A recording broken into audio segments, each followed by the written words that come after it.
nze nasooka okuvaayo ne neesimba kuba leadership eriwo kati eya 11th parliament eri kumpi okudizolvingibwa.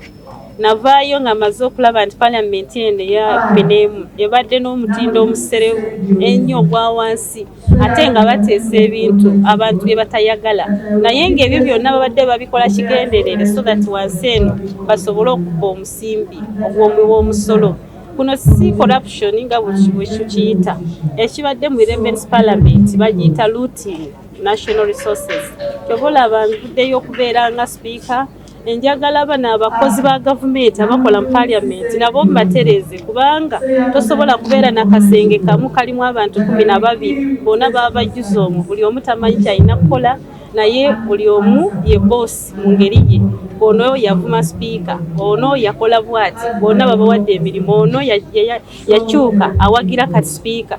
Njagala public service tugiyite eddemu etereze parliament eno, abantu balikulutingibwe mu mitendera emituufu n'emisaala zaabwe zigerekebwe ng'ez'abakozi abalala aba gavumenti. Saagala parliament eri awo nga speaker yenna kyemalira. Njagala parliament egenda okubudaabuda ababaka naye ng'ate bayambibwa okukola emirimu gyabwe. Ababaka bategeere bajeti zaabwe za komiti. Ate parliament eddako ye12 parliament y'abaana bato oba be tuyita abavuka. Ate nze ng'abadde omukulembeze w'abavuka eno parliament nga nze speaker waabwe ejja tunyumira nnyo kuba twetegeera. Njagala tuteese nga mu kisenge we tutuula abatulaba ku TV bakadde bafa batuma okubakiikira mu parliament bagala kugijjako. Ba 11th parliament buli muntu wabadde agirabanga kweri nga bajjako TV. Tuteese ebintu ebiruma bannayuganda, ebintu ebikwata ku nguudo, ebintu eby'obulamu n'amasannyalaze, ebintu by'obusuubuzi, abasuubuzi baleme kwekalakaasa nga tewali akola ku isu zaabwe. Njagala parliament enyuma okulaba ng'ate omubaka ne waba ateesa ne yamulonda agamba nti ye saagala kuyita ababaka nti balinga binyonyi bino ebiregeya nga bano ababaddeko we babadde. Era bano abadde babikola basobole okubba ensimbi y'omusolo. Saagala parliament nzibi. Ababaka bajja ku supportingibwa bakole omulimu gwabwe ogw'oversight mu budget era mu bulungi. Weba ntono tujja kutuula ne mukama waffe President Museveni ye president kati aliko, tumugambe parliament akkirize obukiiko bwongeze ssente basobole okutambula both inland and abroad basakire eggwanga. So eno parliament eddako nga Princess Pasi Namuganza ye speaker ejja kuba enyumira nnyo abalabi era n'abannayuganda bajja kuwulirako ku ssanyu nga tujjewo obukenusi buno obuliwo kati obuyitiridde.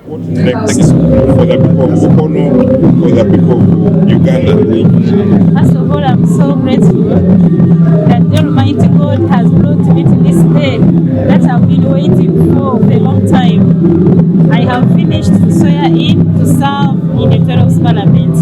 I want to give the Lord glory and honor and thank the people of Mukono constituency for giving me another chance to serve them and serve the nation. This time, I'm looking at so many things for the people of Mukono constituency. We don't have clean water.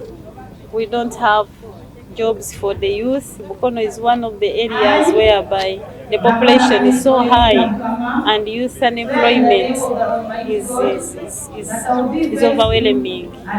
I want to ensure that we start up projects for the youth to ensure that the youth, even when they are not in this informal employment of government jobs, at least they can do other things like agriculture, being carpentry, and being other activities that can earn them money. I want to ensure that the issue of the roads, as the President promised us, I follow them up, and also the health centers.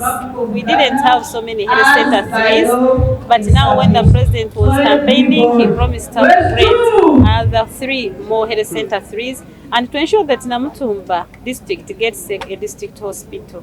I think issues of health are very crucial, but more so the women and children who are living very miserable life. We have started up our circles together, whereby those people who are not involved in the PDM circles, we shall have some other circles where we shall rob the resources to ensure that everyone in Mukono starts to work and earn a living. Honorable Minister, let's get on the issue of the speakership race. Ugandans are waiting for you. Are you still in the race? I am still in the race because I was the first person to declare that I'm standing against the current leadership, the outgoing leadership of Parliament, because I saw that the 11th Parliament has been self-centered. They have not been much on national issues. They have been just missing money, looting Parliament, and disorganizing Parliament, because Parliament has been disorganized right from the technical wing. You find people, they are 12 in number in one room. You don't know who leads who is the boss, and they completely abused the public service rules and guidelines. Here, the parliamentary leadership is the one that has been bringing technical people, whether somebody is qualified or not qualified. They give them positions in a manner which is not guided as far as our public service is concerned. That is cleaning up number one. Someone must know which position is he holding here in Parliament, and determining their salaries must be determined by the well-streamed government system, not an individual. That thing cannot go like that, and you expect the service deliveries from this Parliament. Secondly, I want a quality debate. A debate where members of Parliament will have confidence to speak their mind at the national level and air out issues affecting their areas, but also how do we address them together as a nation. I want to respect members of Parliament so that they have confidence. I will not rebuke them. I will not call them weaver-bats. I will not tell them you sit down by force. I will not tell them in a parliamentary language like we have witnessed in the 11th Parliament. It makes them lose confidence. And above all, I want members of Parliament to carry out their oversight role when they transparently know their budgets. I am not going to sit on the budgets of the committees as a speaker like it has been with the outgoing leadership of Parliament, of the 11th Parliament. I want the members to know if we have 10 billions for oversight, where are we going to do this from? Because the guidelines are clear, both in land and abroad. I don't want members of Parliament to live miserably like I've witnessed this 11th Parliament, finding them in corridors complaining to themselves, having even no one to appeal to. No, I want to be a speaker of the country.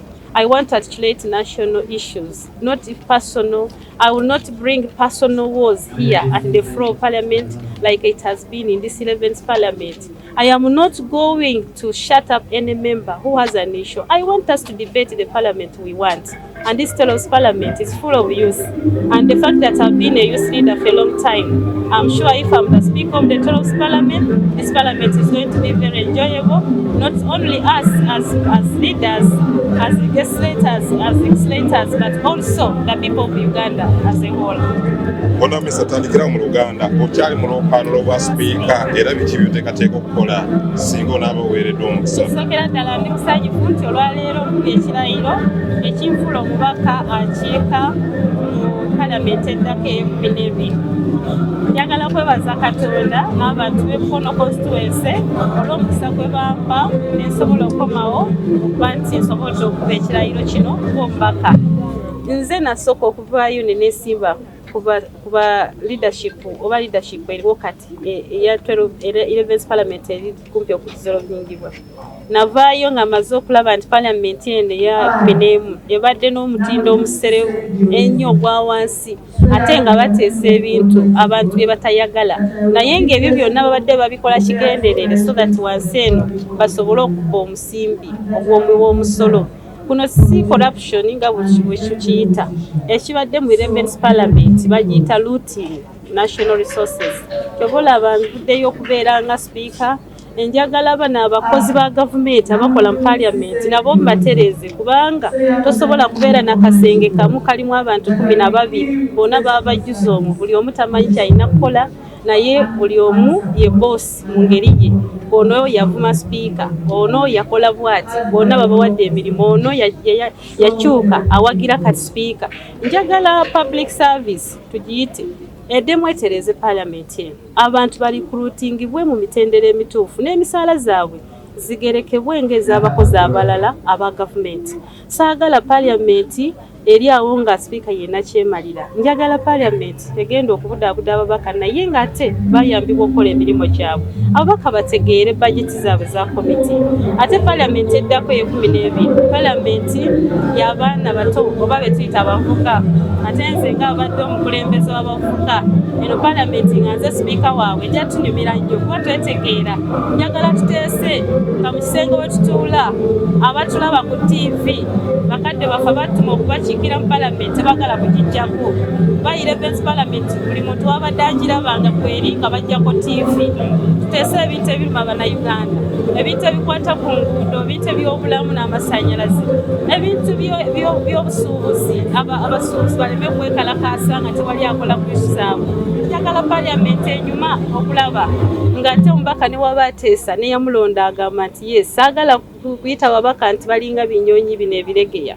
nga bano ababaddeko we babadde era bano abadde babikola basobole okubba ensimbi y'omuwemusolo saagala parliament nzibi ababaka bajja kusapootingibwa bakole omulimu gwabwe ogw'oversight mu budget era mu obulungi weba ntono tujja kutuula ne mukama waffe President Museveni ye president kati aliko tumugambe parliament akkirize obukiiko bwongeze ssente basobole okutambula both inland and abroad basakire eggwanga so eno parliament eddako nga Princess Pasi Namuganza ye speaker ejja kuba enyumira nnyo abalabi era n'abannayuganda bajja kuwulirako ku ssanyu nga tugyewo obukenusi buno obuliwo